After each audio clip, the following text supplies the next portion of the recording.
अस्सलाम वालेकुम viewers, welcome to the students platform. आज हम PSY 514 के लेसन नंबर 37 को डिस्कस करेंगे, प्रॉब्लम रिकॉग्निशन। प्रॉब्लम रिकॉग्निशन की जो मार्केटर जो होते हैं वो देखते हैं, एनालिसिस करते हैं इस चीज़ का कि क्लाइंट जो हैं, कंज्यूमर जो हैं, उनकी क्या क्या प्रॉब्लम्स हैं, उनके क्या क्या इश्यूज़ हैं और उन इश्यूज़ के अकॉर्डिंग उनकी रिक्वायरमेंट्स क्या हैं और उन रिक्वायरमेंट्स के अकॉर्डिंग फिर वो प्रोडक्ट्स जो हैं वो लॉन्च करते हैं, प्रोडक्ट्स प्रिपेयर करते हैं, उनको उन्हीं की रिक्वायर्ड जो प्रोडक्ट्स हैं वो प्रोवाइड की जाती हैं। दो स्टेट्स यहाँ पे होती हैं डिसीजन मेकिंग में, रिकॉग्निशन में, एक्चुअल स्टेट और डिज़ायर्ड स्टेट। एक्चुअल स्टेट होती है जो कि ऑलरेडी उनकी नीड जो पूरी हो रही है, और डिज़ायर्ड होती है जो वो पूरी करना चाहते हैं need. Consumer delaying purchase process. At this stage sometimes consumer go on delaying the purchase process because of a number of factors. Delay करते हैं वो चीज़ों को ख़रीदने में क्योंकि बेस्ट ब्रांड सेलेक्ट करने में उनको मसला आता है, टाइम और प्रेशर।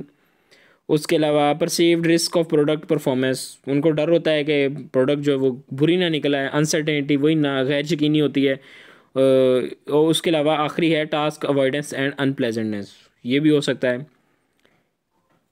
Search and evaluation. जब कंज्यूमर्स को प्रॉब्लम को पता चल जाए तो वो प्रोडक्ट्स के मुतालिक मज़ीद इन्फो तलाश करते हैं। जब उनको पता चल जाता है कि एक प्रोडक्ट है फ़लाँ ब्रांड की, वो जो है उनके काम की है, तो वो उसके रिलेटेड मज़ीद इन्फॉर्मेशन हासिल करने की कोशिश करते हैं। Sources of information for consumers. Sources जो हैं, पहला है firm making efforts. Firm making efforts के अंदर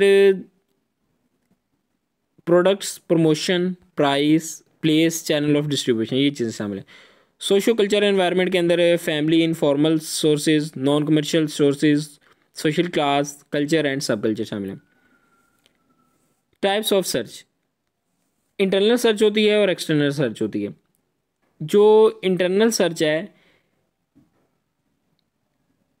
दूसरी सर्च जो है वो पर्पज़ प्री परचेज सर्च और ऑनगोइंग सर्च है। इंटरनल और एक्सटर्नल सर्च इनको देखते हैं पहले।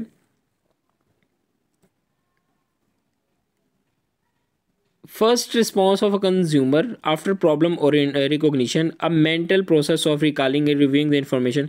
सबसे पहले तो वो अपने जहन में चीज़ों को लाता है और सोचता है और उनके बारे में कि ये जो है चीज़ है फ़लाँ ब्रांड की, ये किस तरह की होगी, ये क्या उसने पहले इस्तेमाल तो नहीं की हुई, अगर इस्तेमाल की हुई है तो तब क्या रिज़ल्ट आया था इसका, अगर नहीं की हुई तो उसके जैसी कोई और चीज़ इसने इस्तेमाल की हो।